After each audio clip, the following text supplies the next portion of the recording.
गुरकिरपाल Singh YouTube channel में आपका स्वागत है। जैसा कि आप जानते हैं, हमारी क्वेश्चन आंसर सीरीज़ बड़ी कामयाबी से चल रही है।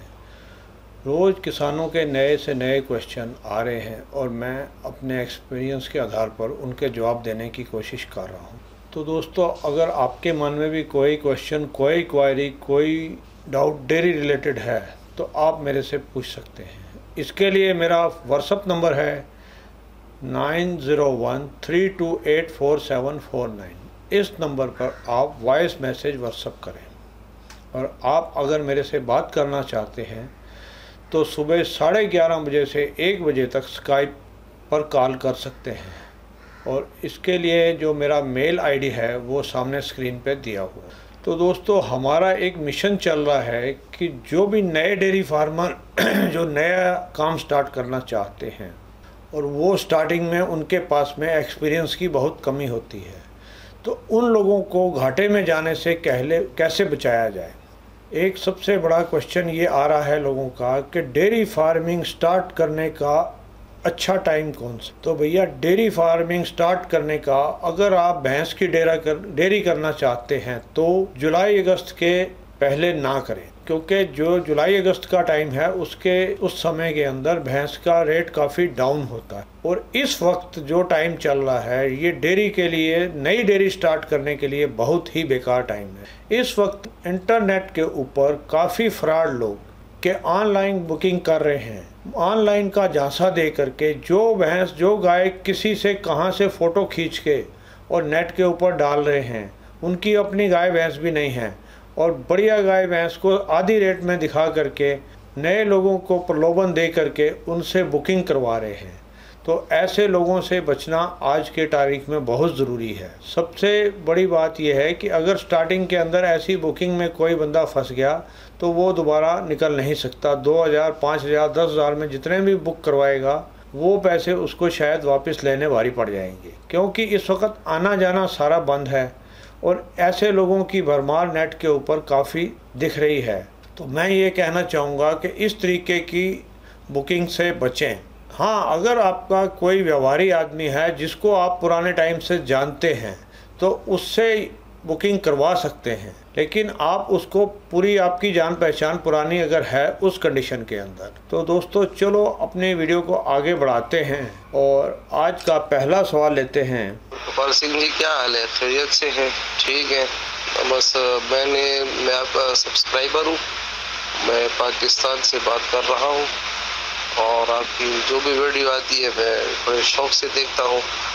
तो आपसे ये मालूमात करनी थी कि मेरे पास एक गाय है, उसके जो पिछले 2 थन है उनको साड़ू लग गया था। इलाज करवाया लेकिन थन तो ठीक हो गए, लेकिन थनों में दूध कम आ रहा है।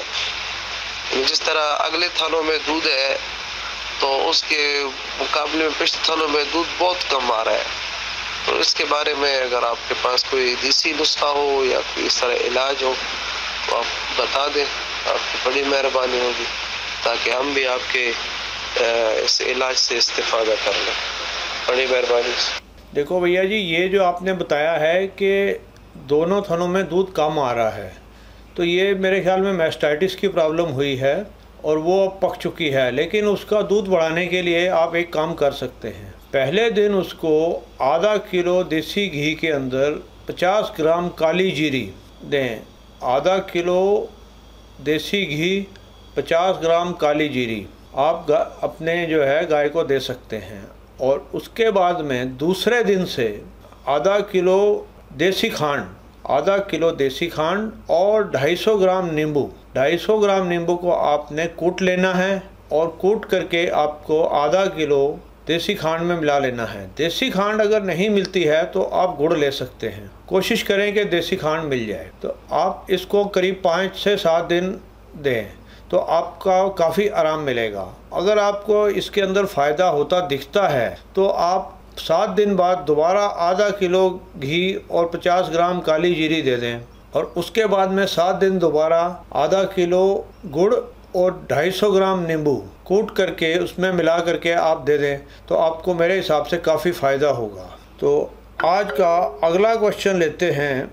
मेरा नाम हीराभाई है। मैं गुजरात जूनागढ़ का रहने वाला हूँ।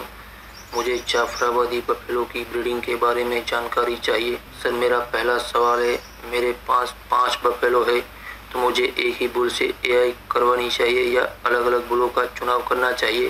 सर, मेरा दूसरा सवाल है, मेरी एक बफेलो एक लैक्टेशन में 3000 लीटर मिल्क देती है, तो मुझे 6000 लीटर मिल्क देने वाले बफेलो के बुल से एआई करवानी चाहिए या 3500 4000 लीटर मिल्क देने वाली बफेलो के बुल से एआई करवानी चाहिए? देखिए भैया, इसमें कोई प्रॉब्लम नहीं है। जो बढ़िया से बढ़िया बुल आपके यहाँ है उससे आप एआई करवा सकते। इसमें लीटर वाली कोई कहानी ऐसी नहीं है कि अगर 2000 लीटर वाली भैंस है तो 6000 लीटर वाले अगर बुल आते हैं तो उसका कोई फ़र्क नहीं पड़ेगा। बाकी रही बात यह है कि एआई आप किसी से भी, जो भी अच्छे से अच्छा आपके पास में अवेलेबल है, उससे करवा सकते हैं। और दूसरा सवाल आपने कहा है कि 5 भैंस एक ही बुल से करवाएं या अलग अलग से? एक से भी करवा सकते हैं, अलग अलग से भी करवा सकते। इसमें कोई ऐसी परेशानी वाली बात नहीं है कि अलग अलग करवाना ज़रूरी है। जैसी मौके पे अवेलेबिलिटी हो उसी तरीके से आप अपना काम कर सकते हैं। हम कलकत्ता से बोल रहा हूँ। हम नया फार्म बनना चाहता, कौन सा नस्ल गाय लेना है, जर्सी ना एचएफ? देखो भैया, इंडिया के अंदर 2 ही गाय मेन चल रही है, जर्सी और एचएफ। दोनों ही आप रख सकते हैं। उसके बाद में आप खुद अपने हिसाब से आजमाएं कि कौन सी गाय का रिजल्ट आपके पास में ज़्यादा अच्छा है, तो उसको बढ़ाते चले जाएं। बाकी एचएफ का प्रोग्राम रखेंगे तो आपको ज़्यादा अच्छा रहेगा क्योंकि जर्सी की अवेलेबिलिटी मार्केट के अंदर बहुत कम है और उसको ढूंढना काफ़ी मुश्किल हो जाता है। नमस्कार सर जी, हम महाराष्ट्र से बात कर रहे हैं। हम जब पंजाब से गाय लेके आते हैं तो उसे घर पर आने के बाद कैसे सेट करना चाहिए, उसके बारे में वीडियो जरूर बनाइए। देखिए, आपने ये कहा है कि पंजाब से गाय खरीद के लाते हैं तो उसको कैसे सेट करना है, उसके बारे में वीडियो बनानी है। तो भैया, ये जो है आपका सवाल बहुत अच्छा है कि अगर आप पंजाब से गाय खरीद के लेके जाते हैं तो क्या क्या सावधानियां आपको पहली सावधानी आपकी ये है कि जब यहाँ से आप ले कर के जाएंगे तो 12 घंटे का नाइट का ट्रैवल गाय करेगी और दिन के टाइम में गाय रेस्ट करेगी और फिर 12 घंटे का आगे से फिर ट्रैवल करेगी गाय, दिन में रेस्ट करेगी। ऐसा ना होता है कई बार के कई ड्राइवर, कई ट्रक वाले पूरा बिना रेस्ट करवाए खींचते ले जाते हैं, तो ऐसे के अंदर गाय बहुत थक जाती है और उसका सारा साल, सारा ब्याह खराब हो जाता है। सबसे पहले ध्यान रखने वाली बात तो ये है। और दूसरा, सेकंड के अंदर जैसे भी आपके घर पे, आपके ठिकाने पे जानवर पहुंचता है तो एक बारी जो 2-3 दिन की ट्रैवलिंग के अंदर वो काफ़ी थक चुका होता है, तो उसको रेस्ट करने दें। वो 2-4 दिन कम चारा खाता है तो कम उसको खाने दें। बाकी थकान के बी कम्प्लेक्स वगैरह के जो इंजेक्शन यहाँ जब आप गाय लोड करेंगे तो डॉक्टर आपको सारी पूरी किट बना के देंगे कि उसको रास्ते में क्या क्या दवाई देनी है, तो वो भी ज़रूर दें। बाकी गाय को 2-4 दिन रेस्ट में बैठा रहने दें उसकी मन मर्जी से। कम दूध देती है, कम खाती है, तो उसकी टेंशन ना लें, तो वो धीरे धीरे वो सेट हो जाएगी। और आज का अगला सवाल है। नमस्कार सर जी, मैं महाराष्ट्र के पुणे ज़िले से बात कर रहा हूँ।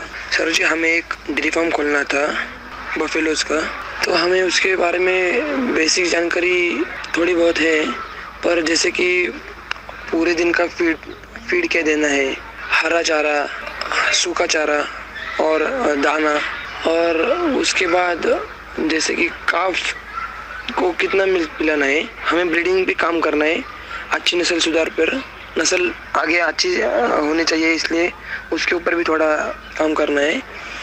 तो उसके लिए दूध कितना पिलाना है और काफ को फीड पर कब लाना है, इसके बारे में हमें इंफॉर्मेशन चाहिए थी। और जैसे कि उसके डेयरी फार्म के बेसिक जो चीज़ें हैं उसके कुछ कोर्स होते हैं, जैसे कि 7 दिन का या 1 महीने का कोर्स, गवर्नमेंट के कुछ कोर्सेज रह गए थे, उसके बारे में जानकारी दीजिए सर। महाराष्ट्र में हो गए तो या कहीं और हो सकते तो उसके बारे में थोड़ा बताना सर। और जैसे कि आपने जाफराबादी बफेलोज का बहुत अच्छा कलेक्शन है आपका वीडियोस का, हमने वो देखे हैं। तो सर हमें जैसे कि 4-5 बफेलो हमें रखनी थी जाफराबादी, उसका बहुत ज़्यादा समय तक दूध देती है और फैट भी ज़्यादा होता है। तो हम 4-5 बफेलो उसके लिए उसका कुछ TFA में या इंडिया RI उसमें सीमेंट मिल सकता है सर।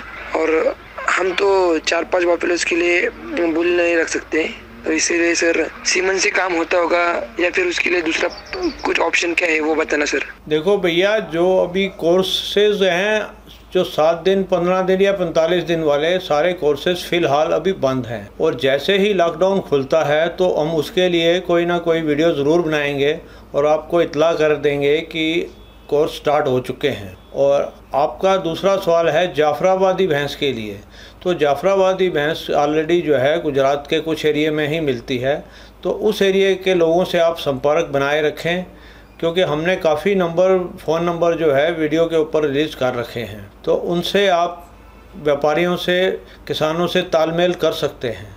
तो उनसे तालमेल बनाए रखें, और जैसे ही लॉकडाउन खुलता है तो जहाँ जहाँ ट्रेनिंग होती है उसका भी पता लग जाएगा, तो उसके बाद में ट्रेनिंग करके ही अपने काम को स्टार्ट करें, क्योंकि आपके टारगेट काफ़ी बड़ा है, तो इसको बिना ट्रेनिंग करना ठीक नहीं है।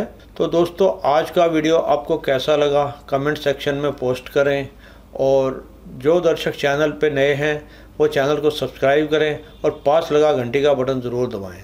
धन्यवाद।